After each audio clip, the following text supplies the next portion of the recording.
market entry selection and target market selection and so forth. And I am going to let each of our presenters introduce themselves, talk a little bit about their company.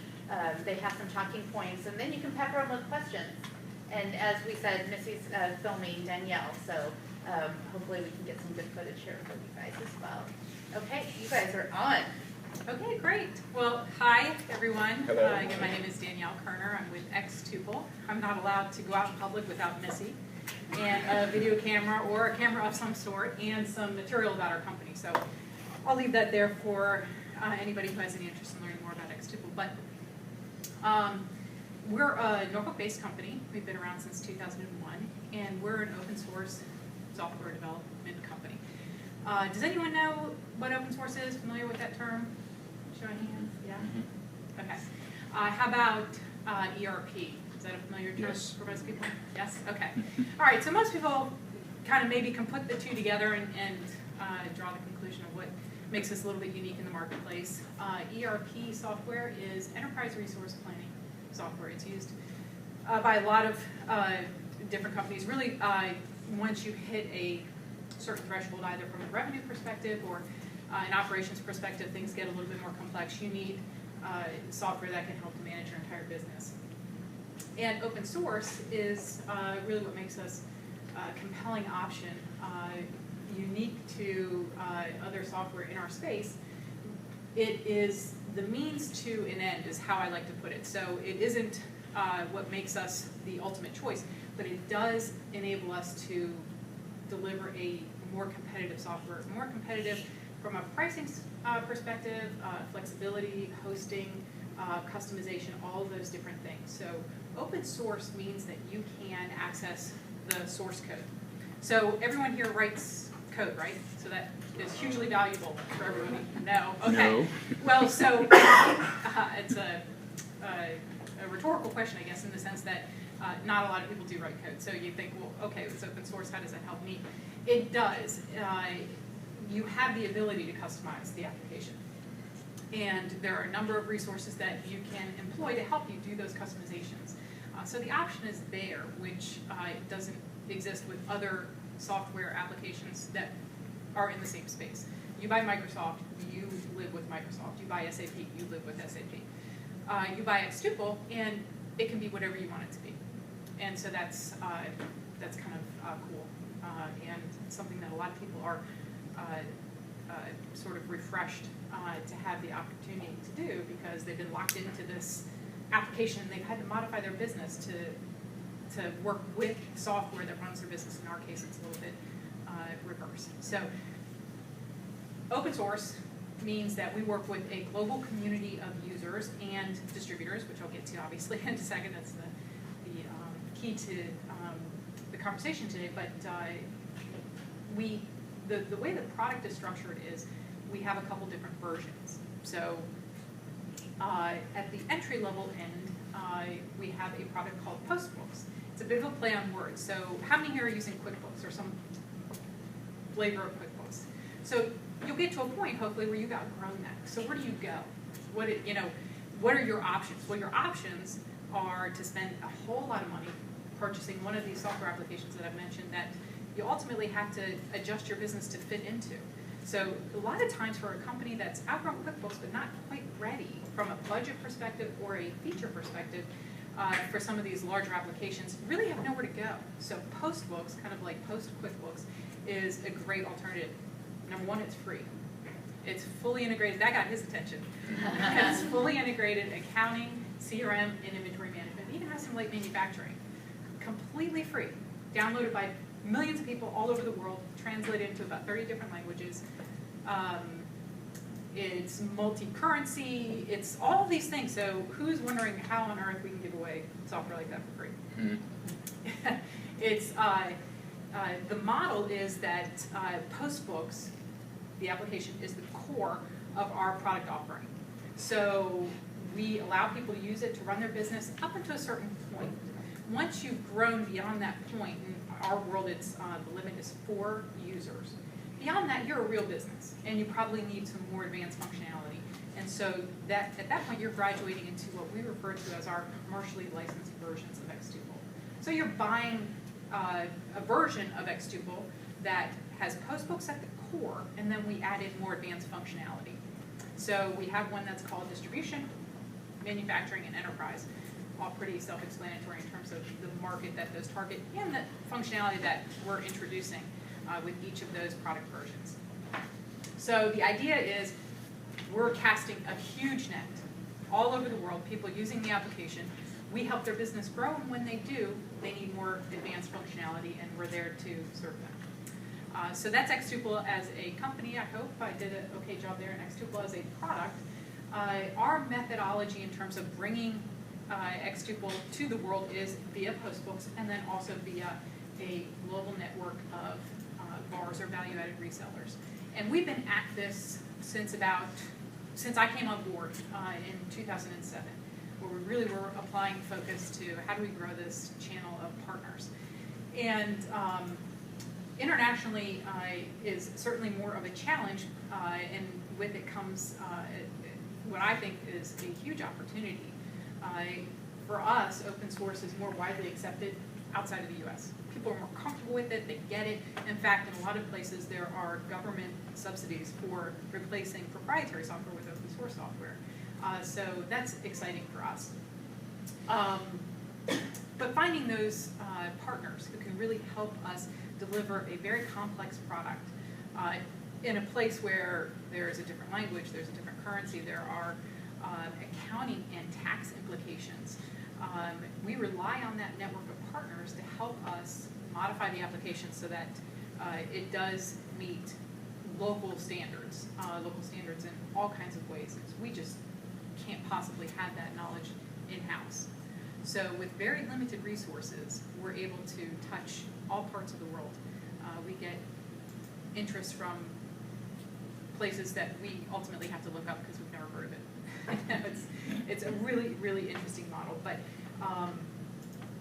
in terms of growing this distribution channel, what we have found, what we've learned along the way are a couple different things. And this isn't necessarily unique to our international endeavors, but the same applies where people are generally attracted to us based on the technology because it's cool, it's cutting edge, and they figure, oh, well, the ERP side that's just software, that's easy. I get the technology. What we've found is that the technology really is secondary. It's the ERP, it's the operations of our customers that our partners and us really have to understand and embrace and develop software to meet. Again, the open source aspect of technology is really just a means to that end. And that end product being xTuple open source ERP. So through lots of trial and error, we have figured out that our best partner opportunities are those who have lots of experience with this type of software, not our type of technology. It does lend itself more in international markets when they understand the technology because we do rely on them to localize the application. So they might be working on the language package, they might be working on the accounting, tax, modifying the application to support those areas of the application better than we do today, because every market is different. So for xTuple, about 25% of our business is international. And we focus in markets where, quite honestly, we have strong partners. So it's a bit of a chicken and egg thing.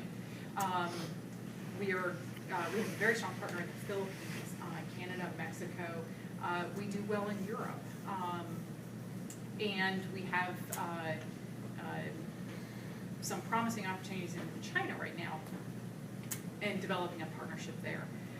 But really, they kind of have to go hand in hand, particularly in our international markets. So I don't know if there's any advice in there for anybody. I'm trying to think, how that might parlay into something that you can take and apply to your business. But I would say that we can spend a lot of cycles trying to find end user opportunities in all of these markets, but without somebody that we're working alongside to help us understand what's the application, we really aren't going to be able to fully realize the opportunity. So a couple of ways that we manage the VAR channel internationally, as well as here in the States, is we've been thinking about presenting today, what are the most important things that I think that we do? And probably the most important thing is constant touch points. So we meet with them every month. We have a standing meeting. It's the last Thursday of every month at the same time, same place. And that's really, really important, I think. Over the years, we've done it where it's every other month. We've done it where it's twice a month. We have found that once a month is really about the threshold. And we plan an agenda that updates the partners on any kind of news and information inside the organization. And then we present, if we can, some sort of a training. The application is constantly changing and evolving. And we record it. And we put it out on a forum that only the partners have access to. And that forum is a really important tool we have found. So they can communicate with one another, they can communicate with xTuple, and without their guard down, kind of. They're amongst friends, and they can ask questions that maybe they feel that they should know, or that we wouldn't want them to ask on our public forum. This is what we consider a private forum. So I think that's a really important tool. I think the meetings that we have monthly are important. We do an annual conference. Missy coordinates that along with me and others in the organization. So that's important as well.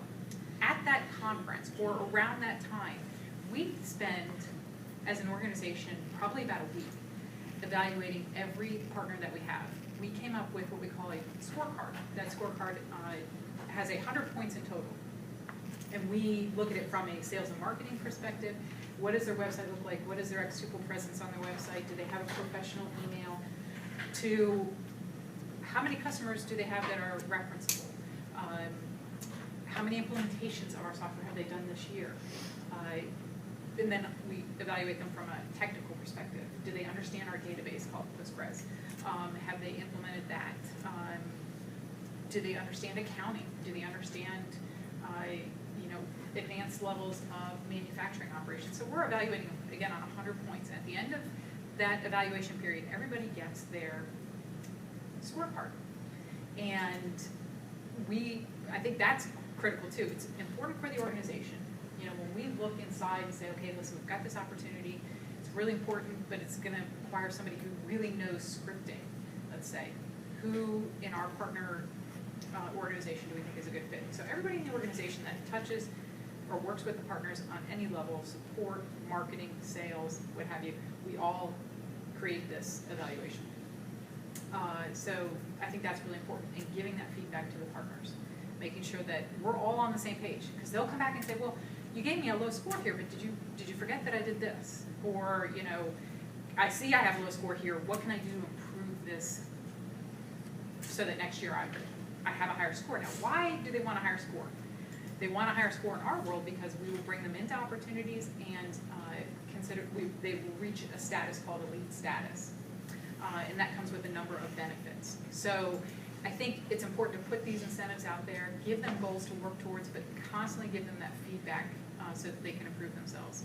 The better they are, the better xTuple is as an organization. And how am I doing on time? You're good? Okay.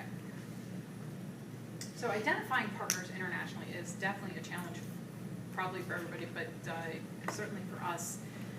The way that our partner program is structured is, it's kind of like buying a franchise. Somebody purchases, literally, they pay a partner fee, and they then have the ability to sell our software. And that's pretty common in our industry. We didn't invent it, it's just how it is. And it's changing a little bit these days, but that's essentially how the partner program is structured. We have 2 tiers, so you can be at a higher level if you think that is a fit. The difference there is going to be you have a higher expectation in terms of your sales volume. Or you can be at a lower level that costs less and you don't think your sales volume is going to be quite as much. And we pay commission. So when they make sales, we pay a certain percentage depending on what it is they sold. So oftentimes people do find us, and that's obviously a great scenario. As an open source software company, part of our MO is to be as transparent as possible. We put all of our pricing out there, all of our documentation. We give you the software on a couple of different levels, not just the free post books, but access to the enterprise for a trial. So people really can sort of self-qualify, both on a user front and a partner front. So by the time they get to us, we kind of feel like they've already qualified themselves in or out of xTuple. And at that point, it's not a very formal process, to be honest. It's really me having multiple conversations with the candidate that can take years in some cases. I'm looking for somebody who knows this software, who has sold a competitive software. So maybe they have a customer base that they're looking to convert over to something a little more new and modern. I'm looking for somebody who's willing to make the investment. You can't do this halfway and be successful. And that's true with anything, right? But you have got to, in the case of an international partner, be willing to get on a plane, come spend a week with us, attend training, learn the software, do the localization that I talked about, translations if that's necessary, and then help us help you market. Missy and I are always looking for ways that we can help our partners, international or otherwise, market xTuple. In international markets, it's what trade shows are going on, what user groups can we have a presence at, anything, what am I missing, anything, you know. You're doing good. Put you on the spot. But we're willing to try anything, basically, you know, from a marketing perspective, or I shouldn't say try anything, hear anything. Let me qualify that. One of the other questions I think that naturally comes up is international pricing, market-specific pricing. And there, you know, again, we're looking for a partner. They come to us and say, hey, listen, you know, we're way out of range here. I'm competing with products like SAP and Oracle, well-known brands, and we cost more. Well, so make your case. Tell me what it should be. And so we put a lot of the onus back on the partners, and we are willing to consider anything that they can make a solid case for, either from a marketing perspective or a pricing perspective. If we can support them in localizing the application, we certainly want to do that. So from a perspective of identifying partners, you know, it's great when they come to us. That isn't always the case, but I think the best approach we have found is putting content out there. Certainly putting as much information on our website as possible. We got to get them there. So wherever we can leave information about xTuple so that they can come and explore and learn more about us, and then ultimately find us, is great. We've done some proactive marketing, but that's mostly here in the States, where we purchase lists and we make calls and emails and things like that. I think that would not go well internationally, just for obvious reasons like language and what have you. So we have to take a little bit more of a strategic approach, I guess, with that market. So again, the evaluation process for us is fairly casual. We really want to get a sense for what, and a lot of times it's just a one-person, a one-man band. But sometimes it's an organization, they have resources behind them. That's interesting to us as well. But we want to make sure that xTuple is going to get the time that we need. So when that, you know, you think, oh, well, certainly an organization with lots of resources behind them is a better approach, and it can be. But in that scenario, we might be competing with other software solutions that do something similar. And it's easier to sell SAP, and I'm using that because that's probably the name that most people are familiar with, but there's others. It's easier to sell those than it is an xTuple. Who people say, well, what? What is that? So we kind of want their sole attention if we can have it. So we're looking for those kinds of things as we evaluate partners, prospective partners. So a couple of things I would say, just 3 things to remember, at least from our experience, and I'm anxious to hear and learn because it's an evolving thing. You know, I wish I could say that we're experts at it, we've got it all figured out. By no means is that the case. But we do have a number of years under our belt with this, and I would say that being deliberate in developing a profile. So, you know, give anybody a chance, at least in our world, because they're paying us, you know, and unless we think they can do the brand damage, we want to give them a chance. But develop a profile and be deliberate about it. Don't sort of anecdotally say, well, if they did this and that and what have you, they're a good fit. But, you know, develop this scorecard even as a means of profiling prospective distributors and partners, and really measure them against that. It'll help you identify the areas where they're strong, where they're weak, and where you can help them be a better partner to you. And then do the evaluations. Set the goals, be regular in your communication with them. It's challenging because they're international. You have people, it's 3 a.m. their time. That's why it's important to record these meetings where they can't attend and you're posting them. But put as much information out there as you can. Give them feedback and encourage them to improve with every opportunity. And I think those are probably my biggest takeaways in terms of my experience with growing an international distribution channel. So, Thank you. Sure. What is your website? I mean, you mentioned so much. What is your website? We want to... It's xTuple.com Okay. and xTuple.org. One is what we refer to as a sales and marketing site. Missy tends to That's that what I do all day on long. a moment-by-moment basis. And then the other one, the .org, is what we refer to as our community website. So, again, thousands of people using this free software application. We want to give them tools and resources. There's training videos. There on the .org. There's forums where they can ask each other questions. They can ask us questions. There's a bug tracker. So they found something wrong in the application. They can post it there. So there's those two sites. And this information will have it there too. Don't judge us by the xTuple.org site. That's being rebooted very, very soon. You mentioned about your post book being free. Is this the time to ask questions? I hope. Should I answer that? Why don't we let Chris talk real quick, Okay. and then we'll go back to questions against the Okay, great. All righty. Thank you. Well, thank you. My name's Chris Machut. I'm founder and chief technology officer with a company called Netarus. We do a platform called HoistCam. And what it basically is, it's a backup camera for heavy equipment. If you imagine a tower crane, if you guys are familiar with the main that's being built downtown, there's a very, very, very, very large piece of equipment on there called a tower crane that's moving objects around the entire site. Well, believe it or not, about 50% of that operator's lifts, when he lifts with the crane, are completely blind. It'd be kind of like asking any of you to drive a semi-truck and remove the mirrors from the semi-truck and try to change lanes. A lot of times it's very difficult. It's very stressful for these guys with the heavy equipment that they're working on. And we basically manufacture a camera system that's easy to install, easy to deploy, and easy to roll out for the operators so they can actually see what they're doing and no longer just have to guess or rely purely on radios or someone else's eyes. We, as not nearly as much as xTuple, from the software side, we also are software developers, so we manufacture our own hardware here in downtown, and we also are developing the software to allow management to remotely monitor and see that very, very unique aerial view from these pieces of equipment. And also we're dabbling in some analytics, and if you guys have ever heard of big data, those kind of things, another kind of section that we're into. Main reason why I'm here is to kind of share with you guys my experience, our experience, not only participating in this ExporTech section, but also our experience with international business. We are actually an accidental international business company, and it's a pretty common thing nowadays, especially if you have a website.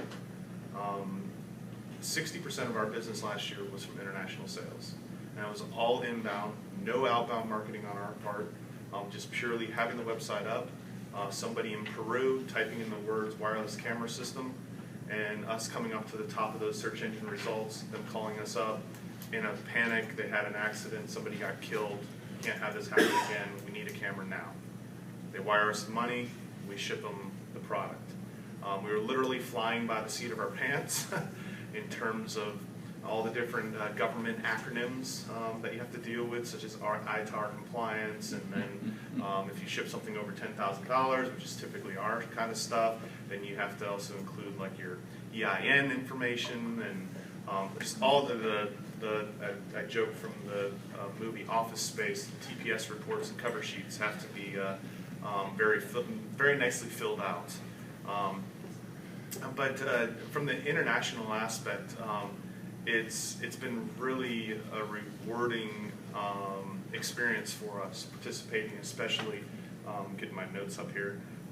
In the ExporTech was really fundamental in helping us getting our I's dotted and our T's crossed. One of the, we have not taken advantage of it, but we have had it set up, is Exim Bank. I can't recommend it enough from a legitimacy standpoint. We've never had to pull the trigger with it, but we have it there. And basically all you're doing is, I'm sure many of you have either set up terms or have terms yourself with some of your suppliers, your vendors, or your customers. It is nearly impossible, at least a business of our size, 7 guys in a very small outfit, to do any sort of legal recourse internationally if we send something out to somebody and try to recoup our money or try to get our money. So we, as of October of last year, we required 100% payment up front from anyone internationally. And, there was a lot of hemming and hawing. Well, how do we know you're going to ship it to us? And, we always have terms. And I want to have the ability to pay when I want. We had no option to give any of our customers. It was either wire transfer. We wouldn't even accept credit cards because we had heard some fraudulent issues with credit cards internationally. Well, Exim Bank provides you with that facility, and they'll talk with you more about that during ExporTech. I highly recommend just getting it set up. It doesn't cost anything to get it set up.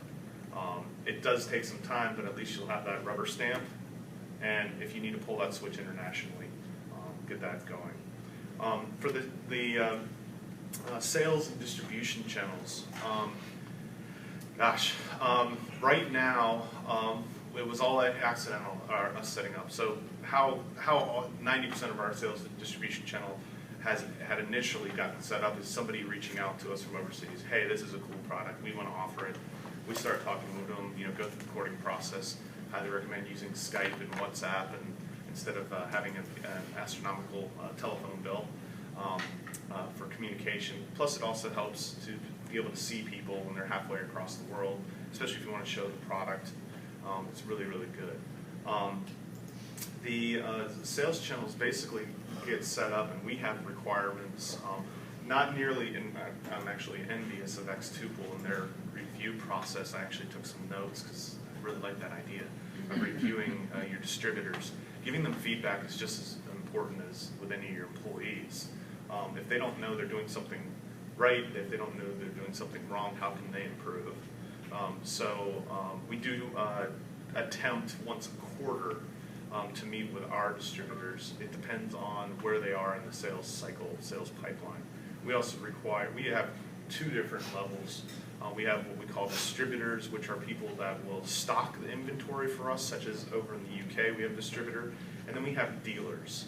That's at least our terminology that we use. And dealers are the guys that are actually walking around, installing the hardware, offering the service and support. Those are kind of the 2 different levels that we have set up. Our approach was to use UK as a European hub for us for distribution throughout Europe. We set that up about 12 months ago, and it takes time. That's one thing you definitely have to be patient with, is culturally here in the U.S. it's always go. A lot of other countries do not work like that. Definitely do not have expectation that they will.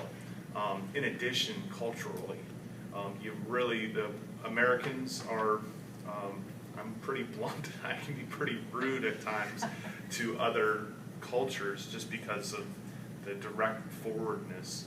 And I lived in the Philippines for a while, and just culturally, talking more about family and friends is more important than the actual business discussion.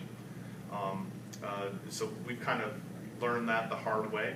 I don't think we've burnt any bridges, but I can't emphasize that enough, understanding their culture, especially that representative. You can't do it without, and I haven't figured it out personally, if you want to get mass market penetration, you can't do it alone. You have to have someone that speaks the language, someone that understands the culture, understanding, especially if you do any business in the Middle East, understanding if you do business with the Israelis versus the Arabs. You kind of want to keep that discussion separate. The understanding that doing business in India doesn't care about brand. All they care about is the price of the product. So brand recognition is very important to us Americans. It's not, and when it comes to Asia, they could care less if it costs $10,000. They want it to cost $3,000, regardless what you say. You have to be sensitive on your pricing. We've done price breaks internationally to gain the business, to take our margins almost down to nothing to get business in that country, because a lot of countries that's just the way it works. You have to really evaluate it. We're talking with Turkey right now. We have actually one of our dealers is going over to Turkey next week for one of the country's largest construction shows, and our price point is just shocking for what we had to go down to. Our margins are different, but when we ran the numbers like in spreadsheets of volume, I think everybody, if you move volume, your profits do go up. So if it's just onesie twosies, a lot of times it's not beneficial. Exclusivity. That's a term when we first got into the business, it's dangerous to do for anybody. We have found using exclusivity as a carrot is the best way to do it, and revoking it as quickly as possible is another carrot. Exclusivity, everyone in every country wants exclusivity, and their explanation is very relevant, and I can understand that. They're going to be doing all the marketing for you. They're going to do like the natural language translation, assist you with marketing, all that other stuff, and they're putting your name into their community. They should be reimbursed for that. That's a very good argument. But then there's also the other fact that them doing all the marketing doesn't necessarily mean they're actually going to sell. There's a big difference between sales and marketing. Just because you told people about it doesn't mean people are going to buy it from you. And we're all in business to make money, not just to let people know that you exist. So we use exclusivity as a requirement for stocking. They want to maintain exclusivity. At the end of the day, we could care less if the distributor buys it from us or the end user customer buys it from us. So we actually require them to, if they want exclusivity, they have to meet a particular stocking arrangement once a quarter, once every 6 months. And when you start getting systems built up on your shelf and they're not moving, there's definitely some motivation to move things out the door. It's probably a little bit more different with software of not having to stock inventory, but providing motivation is a key with your distributors, and exclusivity is one of those very useful tools to keep them motivated. Ongoing management and support of your partners. What we're very big on, just like as with xTuple, we have a number of videos and documents on our website, but we also have what we call a dealer distributor portal, which is probably similar to what xTuple is talking about as well too. We have, and ours is very simple. I'm a big fan of trying to keep it as simple as possible. We have Google Drive set up, and in our Google Drive, it's every single user manual, picture, downloadable video, basically all the sanitized stuff that we will allow our dealers and distributors to take and reuse themselves. It provides them with a real nice centralized point of getting everything that they need, not having to thumb through your website to find that brochure, or where's that user manual, or where's that CE requirements document. I'm going through that right now with Turkey. We have a technical resources folder that has all of that kind of information in it. Those kind of, from the hardware aspect, it's very important if any of you guys are dealing with hardware, is doing your CE marks, and also verifying we're wireless related, so there's a lot of restrictions internationally, just as here in the US with FCC. Well, there's equivalents in other countries. A lot of them tend to follow just the CE marking, but there's figuring out the legalities of importing your product into their country. Put that on your dealer, not on you. They should understand their own business. They should tell you what should happen. The same thing with supporting their local customers. I talked about pricing. Our international pricing is totally different than our U.S. pricing. One of the things we're very big on is relationship. I do get people from time to time, let's say, pick on Guam. We don't have anybody in Guam, but let's say we were set up a dealer in Guam. One of the things that's important to know is they have to pay potentially duties. They have to pay potentially taxes. So like in Europe, there's the 18% VAT tax that is typical across it. Now, there's some finagling in that we were uneducated on how VAT tax worked. They don't pay for VAT, and then also their customer pays for VAT. So just to make it easy numbers, if you're selling a $100 product and there's an 18% VAT on that, that's $118. That potentially with, let's say, zero duties that your distributor or dealer is going to have to pay for. That distributor or dealer can recoup that 18%. We've had a lot of people try to finagle us out of that. Of, oh, well, we're already getting hit with 18%, so you need to give us more discount. Absolutely not. It's the end user that pays the final tax. Yes, they have to pay the tax, but they record it. Once they sell it, they recoup not only their tax, but the European Union also gets more taxes.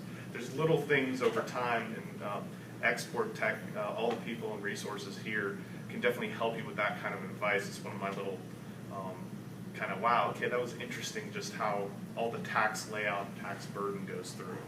So just be careful with that. How am I doing on time? You're good. Okay. Trade shows. We just got back from the world's largest trade show in Munich, Germany. I highly recommend you guys, if you haven't already, I'm going to do a little plug for VEDP. Talk to VEDP now. They have several different grant programs, and they can't find companies fast enough to give free money to market internationally. We just got our check for going to Bauma, and it paid 100% for our booth out there. It was huge, and part of our travel, a significant chunk of our travel. As a result of it, we've made the reason why we're going to Turkey. We're not going to Turkey, but one of our dealers here in Virginia Beach is going to Turkey. It's because of that show. I can't recommend enough the value of international trade shows. VEDP puts on really great programs. Trade shows, I've found, are the best marketing dollar. Not necessarily sales dollar, but the best marketing dollar you can do. Because when you meet people, you create those personal relationships, you get those face-to-face meetings, and when you're ready to pull that trigger to go to the international trade shows, that is by far the best way to maximize your relationships in any particular region. Definitely do your research. I know Josh has some good programs as well that can help you get dealers and representatives. Make sure you leverage as much of the resources that you can not only get out of ExporTech, but also that you're going to learn more about getting resources and most importantly the financial resources to be able to do that international marketing. I think that's great. That's a great advice or definition to break up. It's not the sales, but rather the marketing from those trade shows. Yes. A lot of people go in thinking, okay, well, what's our return on investment there? Well, it's kind of hard to quantify. When it's a usually it's been about 6, 12, even 18 months before you actually try to keep track as much as you can.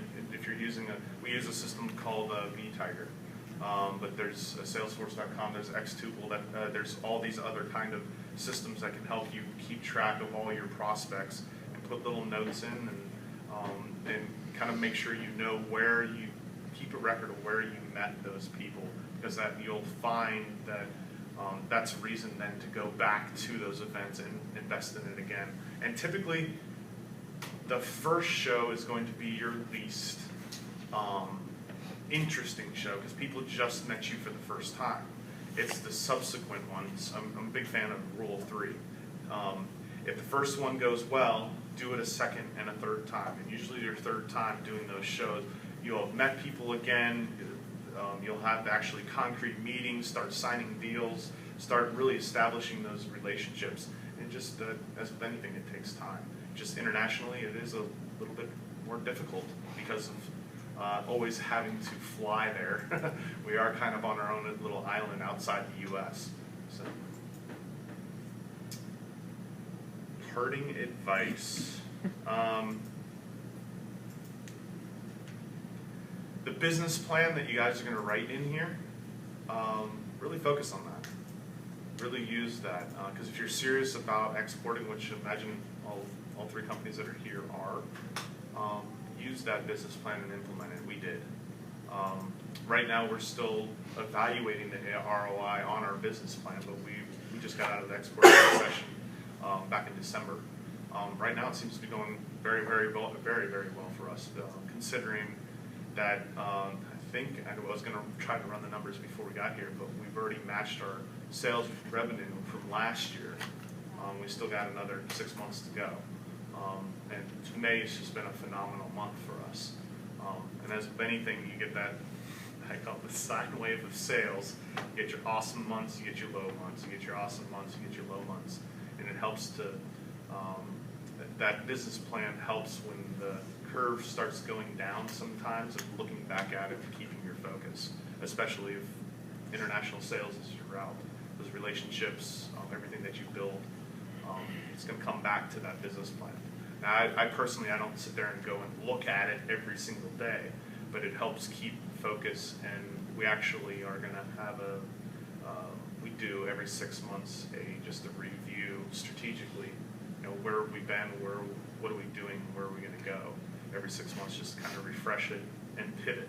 Be quick to pivot on that, those decisions that you make in your international business plan based off of the feedback and what you learn about your products in those markets, the legality, the transporting, the rules, regulations, taxes. There is a lot more stuff to do, but the world is a much bigger market than just the U.S.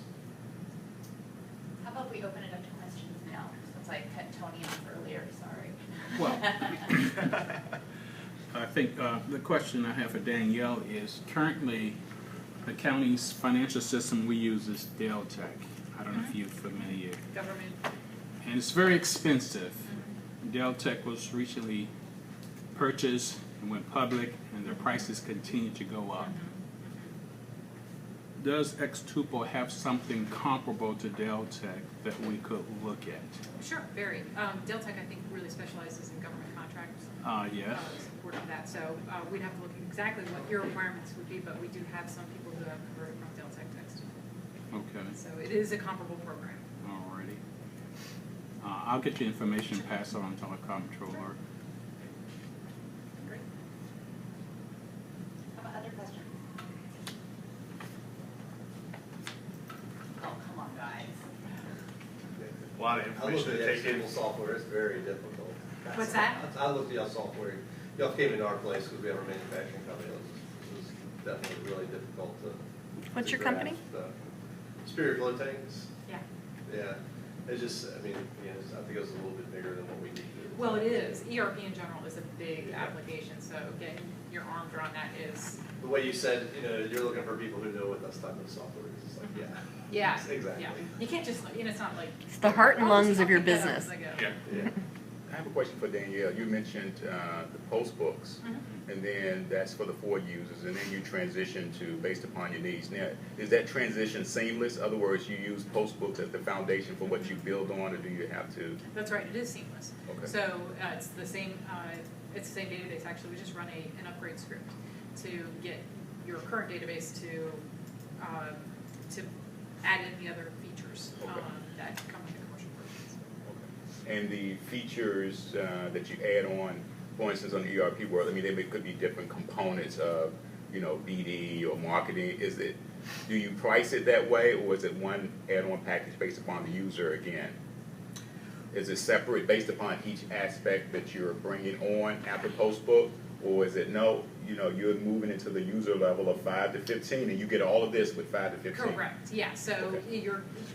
let's say you're a postbooks user, have been, and we get this all the time. This is what's so kind of fun about somebody in, Guam raises their hand and says, "Well, gee, I've been using postbooks for 5 years. you know, we are, now have a second warehouse, and we need to add, you know, several users. So at that point, we would sell them licenses to, let's say, our distribution edition of xTuple. They have 7 users total, and then we would sell them 7 user licenses, and they then have access to all of the capability that they had before, plus what is built into the distribution version of xTuple. Interesting, good. Did you say it was an inventory component to it too?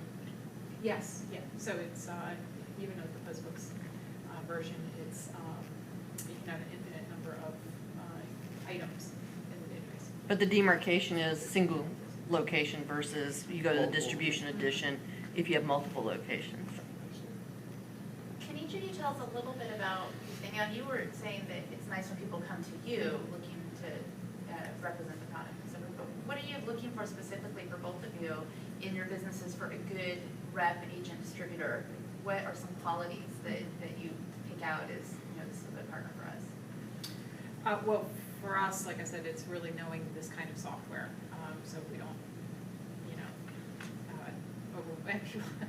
You know, people look at it like, oh my gosh, you know, it's a lot. So we want them to know our software and appreciate the technology and kind of have done this before. You know, those are some of the characteristics. There's probably a dozen more, but those are probably the key ones. One of the things that we've learned is making sure that you really understand the right kind of representative to sell your systems. And what I mean by that, just getting specific to our business, we were trying to set up dealers here in the U.S. One of the things that we had found, we had thought, well, okay, so our cameras go on cranes. So the people that we want to represent our company are the people that rent the cranes, rent out the cranes, like to the general contractors and construction companies. Oh, how wrong were we? That we kind of applied a law of what we thought was common sense, and we get very little traction on it. One of the things that we have found is it's not the crane companies don't care about, the crane rental companies, they could care less about a camera system. The end user is the one that demands the camera system on their cranes. So we found that it's actually any sort of crane service company, which is a very distinguishing aspect. So not necessarily the guys that rent the cranes, but it was the guys that actually did the servicing on the cranes were the right type of dealers for us. So getting into the international side, there's a number of crane rental houses internationally that want to be dealers for our HoistCam system. What we end up doing is if you get one crane rental house in Guam to offer HoistCam, they're not going to rent or sell any of that to any other crane rental company in that entire country.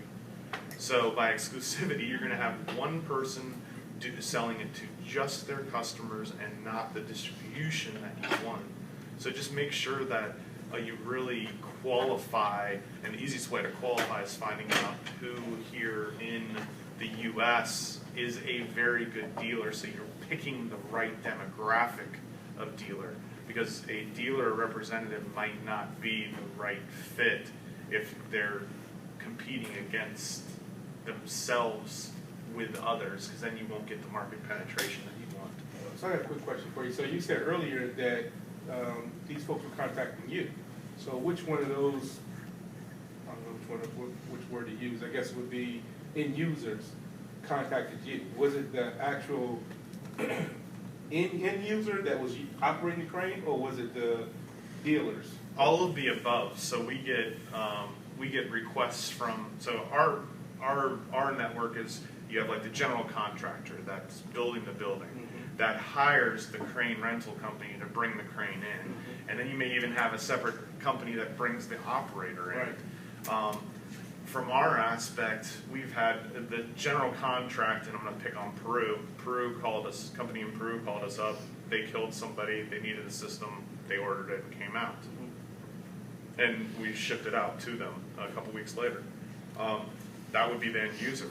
In Australia, we're talking, actually I have a call at 11 with Australia potential representative that found us online, wants to represent the product over in Australia, and he's a perfect fit for us because he doesn't rent the cranes. He's not, for a representation aspect, he's not the end user customer. He's the guy in the middle that services the cranes and understands construction sites, understands the cranes, and provides a solution. So it's kind of a caveat to his business to say, look, I got a camera system you use for this. Yeah, and one of the easy ways that we kind of help distinguish that is just very simply is we do have a dealer distributor section on the website. And very briefly, yeah, we're accepting dealers. Here's an application, or contact us today if you're interested in representing the product line, if you're manufacturing the product. So then people know, yeah, that you're looking, and what's nice as well is that also forces them to think through. And let me step back for a second.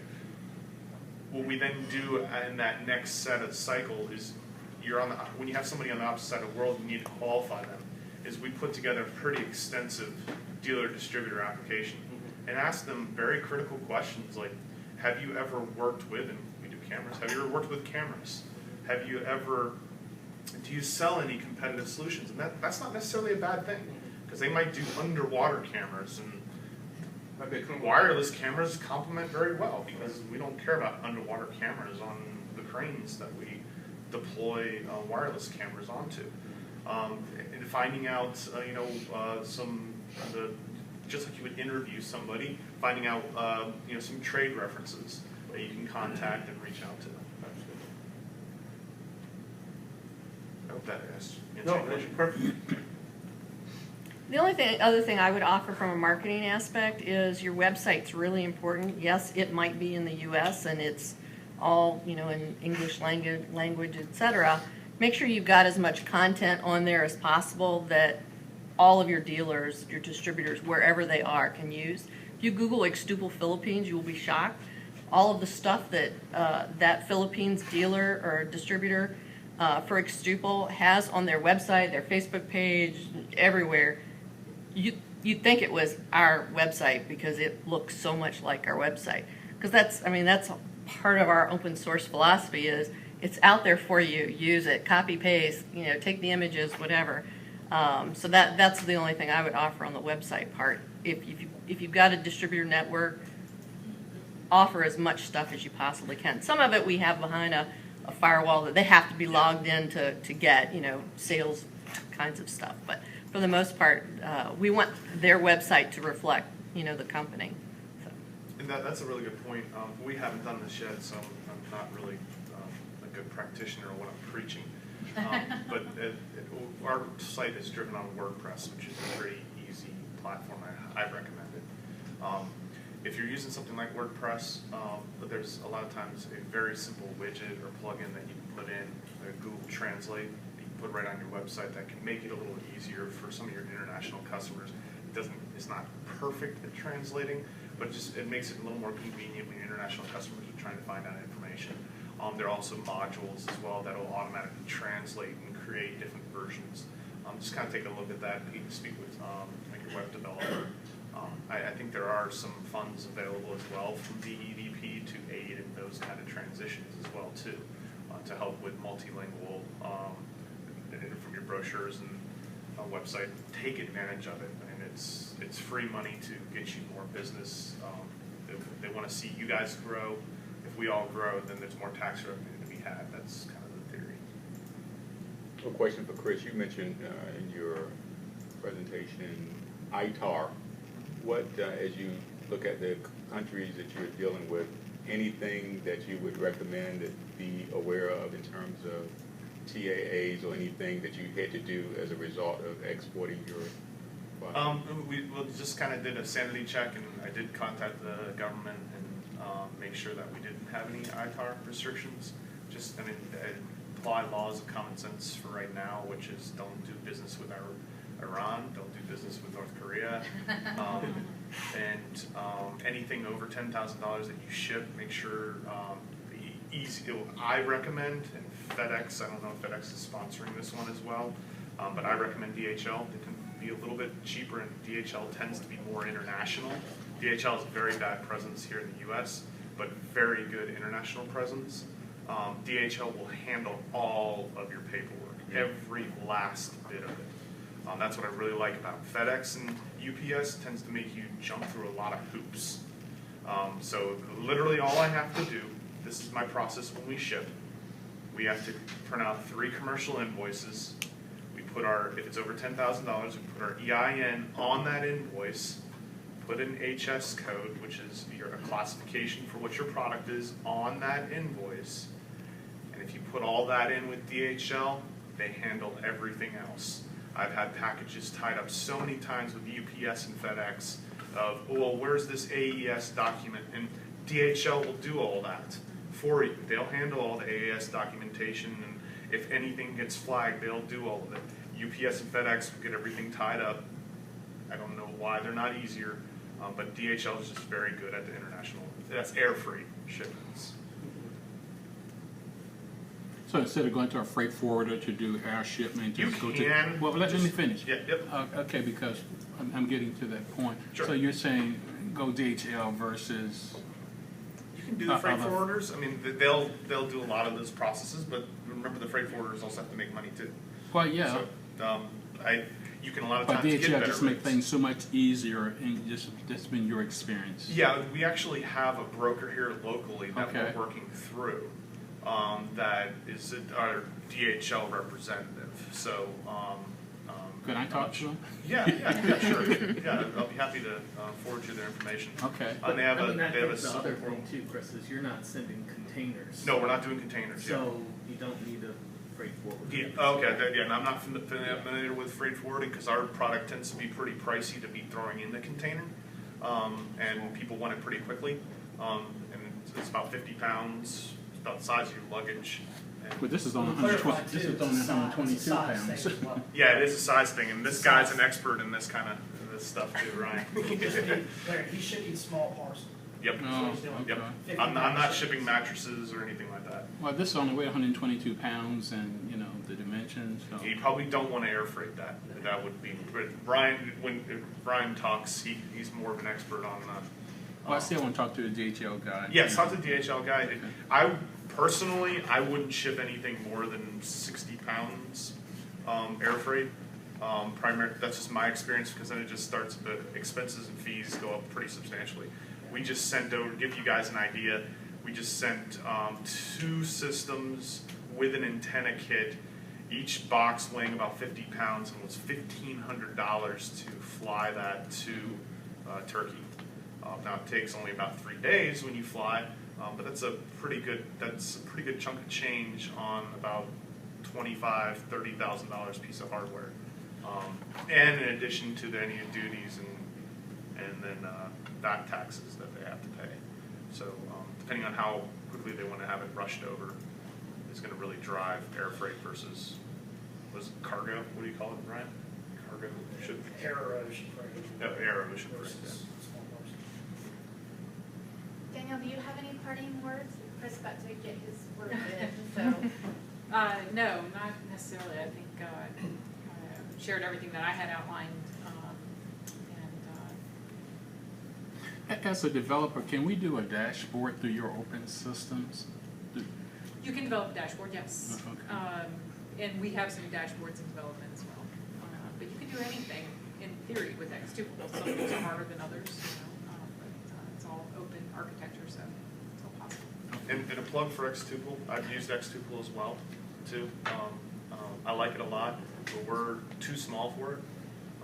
I don't know if you guys have any guidance of at what point businesses can really start leveraging it, but it's a fascinating platform. I'm a software engineer, and it's a very, very well done platform.